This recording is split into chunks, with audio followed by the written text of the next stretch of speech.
인생을 살게 되면서 그 인생의 이벤트라는 것들이 있는데 그런 인생의 이벤트가 크게 이렇게 해가지고 여기 나와 있는 대로 뭐 자기가 처음 이제 뭐 직장을 다니기 시작했을 때는 뭐 비상자금 정도가 필요할 거고 그리고 이제 뭐 결혼을 하고 나서 이제 뭐 주택이 좀 필요하게 되는 부분 그리고 자녀를 낳게 되면 뭐 교육자금이 필요하게 되고 나중에 이제 뭐 어느 정도 나이가 들어서 자녀들이 이제 독립을 하게 되면 자녀들이 이제 뭐 결혼 자금을 좀 보태준다거나 유 대표님 6억 원이에요. 그리고 이제 자기가 나중에 노후에 이렇게 해가지고 지낼 자금 등을 이렇게 해가지고 노후 자금으로 이렇게 해가지고 12억. 쭉 이렇게 해가지고 한번 인생에 필요한 이벤트에 따라서 필요한 돈들이 어떤 식으로 이렇게 준비가 돼야 되는지 이렇게 한번 제가 한번 그냥 그 통계 자료를 인용을 해서 이렇게 해서 한번 해봤습니다. 이제 이 금액을 잠깐만요. 첫 페이지 네. 이 금액을 딱 보셨을 때 네. 어떤 느낌이 드세요? 원래 그래서 유 대표님이 위로가 되네요. 저는. 아 그래요? 아 위로가 돼요? 네. 현재 뭐, 30세 가정이구나. 지금 일단 그 자기 나이에 따라서 이렇게 해가지고 필요한 좀 이제 금액의 크기들이 좀 다르게 나열되어 있는 걸 보시게 될 겁니다. 근데 이제 다른 금액들은 다 뭐 하면서 이렇게 넘어가실 수 있는데 그 좀 쇼킹한 금액이 제일 밑에 깔려 있죠. 네, 노후자금 7억 2천만 원 딱 깔려 있는데 이게 이제 기본이 그 300만 원 기준으로 이제 뭐 12개월에 20년 동안 이렇게. 근데 저게 60세 기준으로 80세까지인데 사실 지금 이제 거의 90세까지 사신다고 보셔야 되고 이제 그리고 더 나아가서는 이제 거의 그냥 제가 봤을 때는 한 100세까지는 그냥 살 것 같아요. 어떻게든. 네. 그러니까 뭐 교통사고나 불의사고 뭐 재해로 이렇게 죽지 않는 이상은 100세까지 거의 살 거라고 보는데 그렇게 된다 그러면 여기 이제 300만 원이 좀 과하다고 생각하실 수 있는데 물가 상승률하고 뭐 이런 거 저런 거 다 이렇게 해가지고 해보시면 이 현재 300만 원이란 게 미래에 또 이렇게 해가지고 50년 후에 이 300만 원이라는 게 또 가치가 달라지는 거거든요. 지금부터 준비를 해도 이 돈의 금액이 그렇게 큰 금액이 아니라는 거는 이제 좀 아시게 될 겁니다. 그래서 이걸 이제 보수적으로 잡는다고 하더라도 뭐 100만 원, 150만 원 정도로 잡는다고 하더라도 제가 봤을 때는 한 40년 정도 이렇게 해가지고 산다고 이게 봐야 될 것 같고요. 다음 페이지로 좀 넘어가주세요. 배우자하고 합쳐서 봐요? 아니면 1인당인가요? 배우자랑 합쳐서 배우자랑 이제 합쳐서라고 봐야죠. 배우자랑 이제 합쳐서라고 봐야 되고요. 근데 이제 그거는 배우자랑 합쳐서 이렇게 해가지고 보는데 아까 그 300만 원 정도 된다 그러면 좀 넉넉하게 쓰시는 정도고 아주 타이트하게 그냥 좀 기본적인 생활만 하신다고 하시면 한 150만 원 정도 이렇게 보시면 돼요. 150에서. 예, 150만 원에서 300만 원 사이 정도 이렇게 보는데 지금 이제 여기 보시면은 이제 이거는 인생의 이벤트에 따라서 이렇게 준비하는 금액들이 쭉 나와 있습니다. 처음에는 뭐 별로 준비할 게 없죠. 뭐 자기 막 젊었을 때는 펑펑 쓰고 싶으니까 쓸 때도 되게 많아요. 그러니까 뭐 저축하고 싶은 생각도 별로 없고 그리고 쓸 때도 많고 그러니까 여기저기 이제 많이 쓰게 되니까 처음에 이제 저축이 별로 없습니다. 그리고 자기가 유사시에 이렇게 해가지고 다치거나 뭐 병원비 같은 거, 큰 병 같은 게 갑자기 유사시에 닥쳤을 때는 비상금이 필요하니까 1,000만 원 정도를 예상을 해서 이제 뭐 30세에서 33세 정도는 한 이 정도 금액이 이제 준비돼 있어야 된다. 이런 거고요. 그리고 이제 그 다음에는 이제 요 정도 이제 30대 초반 정도에 이제 대부분 결혼을 하니까 결혼을 하게 되면 주택이 필요하게 되지 않습니까? 그런 이제 필요한 주택이 2억 원 정도가 이제 대충 필요하다고 이제 산정을 하는데 그런 준비를 33세부터 40세까지 준비하는 가정하에 한 달에 177만 원 정도를 적립을 해야 된다는 얘기가 나옵니다. 근데 이제 이 금액 자체도 지금 이제 되게 어떻게 보면 좀 부담으로 많이 다가오시잖아요. 그러니까 맞죠. 지금 이제 이 플랜 자체가 어떤 플랜이냐면 그냥 처음에 30세부터 33세까지는 지금 이제 뭐 특별한 이벤트가 없으니까 준비를 하지 않다가 이제 결혼을 하고 나서는 집이 필요하니까 집 마련을 한다고 이렇게 저축을 시작하는 거고 그리고 나중에 애가 생기니까 애 교육시켜야 되니까 한 달에 126만 원씩 40세부터 50세까지 이제 10년 동안 126만 원씩 모아야 된다. 뭐 그런 내용이고요. 그리고 이제 뭐 나중에 이제 뭐 결혼시키는 부분들은 뭐 이제 뭐 여건에 따라서 달라질 수도 있는데 대부분 이제 뭐 이렇게 보태준다고 생각을 하면 한 1억 원 정도 이렇게 예상을 해서 한 달에 뭐 135만 원 정도 한 5년 정도 이렇게 모아야 된다. 그런데 애가 하나인 경우예요? 그렇죠. 네, 일인당. 하나인 경우죠. 애를 많이 낳으시면 이 금액이 많이 배수로 늘어난다고 생각하시면 될 것 같고요. 네. 주택의 1억. 네. 네. 결혼은 안 하면 돼요. 근데 이 주택도 금액 필요 없고. 여기까지도 괜찮습니다. 55세까지도 괜찮은데 가장 마지막을 보시면 갑자기 히말라야 산맥이 한번 딱 해가지고 솟아오르면서 금액이 놀라운 금액이 하나 딱 올라오는데 973만 원.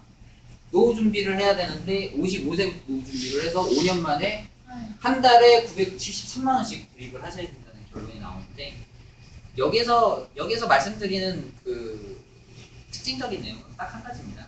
이 다른 것들은 이렇게 해가지고 준비를 하는데 그때그때 닥쳐가지고 어떻게든 마련을 하실 수가 있으실 텐데 이 노후 준비는 처음부터 닥쳐가지고 준비를 하시게 되면 거의 불가능에 가깝죠. 월급이 55세에서 60세 됐을 때 1,000만 원 넘어가시는 월급을 받으신다 그러면 노후 준비가 5년 만에 깔끔하게 끝나시는 건데 대부분 현실적으로 그렇게 불가능하시니까 이런 부분들이 이제 해결돼야 되는 부분들이 있습니다. 다음 페이지 좀 넘어주시죠. 그래서 이제 그 아까 처음에는 그 이벤트 방식 재테크라는 표현을 썼는데 여기서 이제 포트폴리오 방식 재테크라는 표현을 썼습니다. 그래서 이 비상금이라는 개념은 항상 가져가야 됩니다.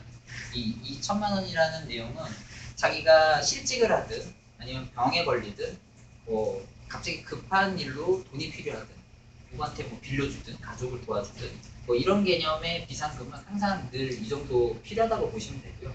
이런 것들이 준비가 안 돼 있으면 불의의 사고에 대처를 못할 수가 있는 그런 것들이 생기니까 그런 것들은 항상 준비해두는 자금이기 때문에 꼭 있어야 되는 거고요.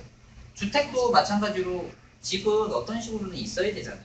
가정이 안정적으로 이렇게 해가지고 유지가 되려고 그러면 주택 꼭 있어야 되기 때문에 주택도 있어야 되고 그리고 애들 교육 안 시킬 수 없으니까 교육 자금도 마련해야 되고 그리고 뭐 나중에 결혼하게 되면 결혼도 이렇게 시켜야 되고 노후도 준비해야 되고 이런 것들을 아까는 이벤트가 생길 때 바로바로 닥쳐서 이렇게 해가지고 준비하던 것들을 처음부터 아예 포트폴리오를 이렇게 해가지고 가지고 가는 방식으로 이렇게 가져가게 되는 거예요. 그래서 이 방식으로 가져가게 되면 어떤 게 이제 유리하게 되냐면 처음부터 이렇게 해가지고 그 준비해야 되는 자금이 좀 자기한테 굉장히 버겁게 다가올 수가 있어요. 그런데 버겁게 다가오는 만큼 나중에 쭉 해가 쌓이면 쌓일수록 이 자금이 계속 이자에 이자가 붙어서 그 이자가 계속 굴러가서 점점 큰 금액이 되는 겁니다. 그리고 포트폴리오를 쫙 짜놨기 때문에 자기가 이 포트폴리오 범위 내에서 자금 운용 계획이 이미 서 있는 거죠. 그래서 이 포트폴리오가 짜있는 사람 같은 경우에는 거의 지금 자기 30년 후에 이런 인생 계획까지도 어느 정도 서 있다라고 보시면 돼요. 그래서 아까처럼 이렇게 인생 이벤트가 닥쳐가지고 그때그때마다 막 준비하는 사람들은 금액이 제대로 모아지지도 않고 그리고 나중에 보시면 노후 준비가 거의 되질 않는데 이런 식으로 자기 노후까지 생각을 해서 포트폴리오를 쫙 짜놓고 그 금액에 맞춰서 해당 금액들을 이렇게 해가지고 누적시켜서 모아가시다 보면 훨씬 유리한 방향으로 이렇게 해가지고 자기 인생을 준비를 할 수 있게 된다는 내용입니다. 네, 다음 페이지 한번 넘어가주시죠.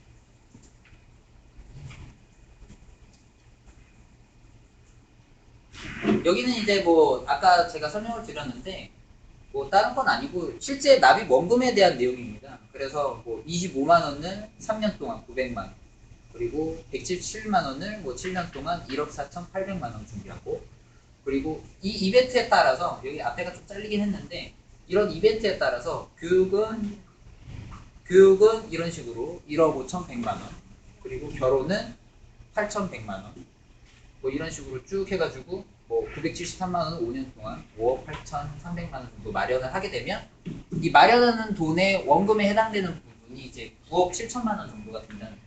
이건 이제 이벤트 방식의 재테크로 이렇게 해가지고 돈을 모았을 때 원금에 해당되는 금액이 9억 7천만 원 정도라는 내용입니다. 네, 다음 페이지로 넘어가 주시죠. 네. 그래서 이제 아까 제가 포트폴리오 방식 재테크로 해서 처음부터 포트폴리오를 짜고 그리고 그 금액들을 하나 둘씩 이렇게 다 분배를 해서 좀 처음부터 이렇게 금액이 좀 커지긴 하지만 준비를 해서 쭉 이렇게 누적해서 준비를 하다 보면 이제 여기는 25만 원 시작을 해서 33세에 끝나게 되죠. 그러면 저렇게 해가지고 3년 정도 걸려서 900만 원 정도 마련을 하고 그리고 주택 2억 원을 이제 40세까지 준비를 해서 한 달 동안 109만 원 정도 마련을 해서 1억 3천만 원을 만들게 돼요. 그리고 교육자금도 39만 원 정도를 포트폴리오로 짜서 20년 동안 마련을 해서 9,300만 원을 마련합니다. 대부분 보시면 특징적인 내용들이 어떤 거냐면 앞의 내용과 차별되는 부분들이 적은 금액으로 긴 기간 동안 적립을 합니다. 적은 금액으로 긴 기간 동안 적립을 하게 되면 금액은 납입 원금은 굉장히 적어지지만 계속 이자가 붙으면서 그 금액이 커지는 속도가 빨라지거든요. 기간이 길어지면 길어질수록 시간에 투자를 하는 거죠. 그러니까 이벤트 방식은 돈 자체가 많아야 되지만 지금 이런 포트폴리오 방식은 시간을 길게 가지면서 여유 있게 이렇게 가지고 모아나가는 방식으로 돈을 굴려나가기 때문에 돈이 증가하는 속도가 시간 대비 이렇게 가지고 굉장히 좀 그렇게 커지게 됩니다. 그래서 지금 이제 이런 것들 준비하는 것들이 기간은 길어지지만 원금은 4억 3천만 원 정도로 굉장히 적어지는 걸 알 수가 있습니다. 다음 페이지 넘어가 주시면. 그래서 지금 이제 내가 이런 인생의 이벤트가 닥쳐서 준비할 것이냐 아니면 내가 지금 앞으로의 30년 후의 미래를 미리 대비를 해서 포트폴리오를 지금 작성해서 준비할 것이냐에 따라서 금액의 차이가 굉장히 커지는 걸 이렇게 비교를 하거든요. 그래서 지금 이제 막 닥쳐서 지금 이제 그 이벤트에 따라서 돈을 준비를 하시면 9억 7천만 원 정도가 원금을 이렇게 필요하시게 되는 거고, 그리고 처음부터 계획을 잘 세우시면 4억 3천만 원 정도가 원금이 들어간다는 내용입니다. 그래서 지금 이제 대부분 인생을 사시는 데 있어서 굉장히 툭 튀면서 사시는 분 같은 경우에는 이런 이벤트 방식의 재테크를 하실 가능성이 크시고요. 그리고 자기가 미래에 대한 고민이나 아니면은 뭔가 짜임새 있는 계획을 잘 세우시는 분들 같은 경우는 이런 포트폴리오 방식의 재테크를 많이 하시게 됩니다.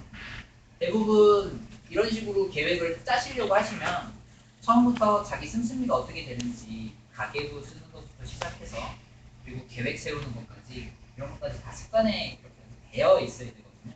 그런데 대부분 그런 거에 익숙하지 못하신 분들은 닥쳐서 뭔가를 계속 하나씩 닥쳐서 준비를 하시기 때문에 마련하는 것도 물론 적은 금액도 아니면서 굉장히 힘들게 마련을 하시고 그리고 결국 나중에 가서는 노후 대비는 거의 포기하게 되는 그런 상황까지 가게 돼요.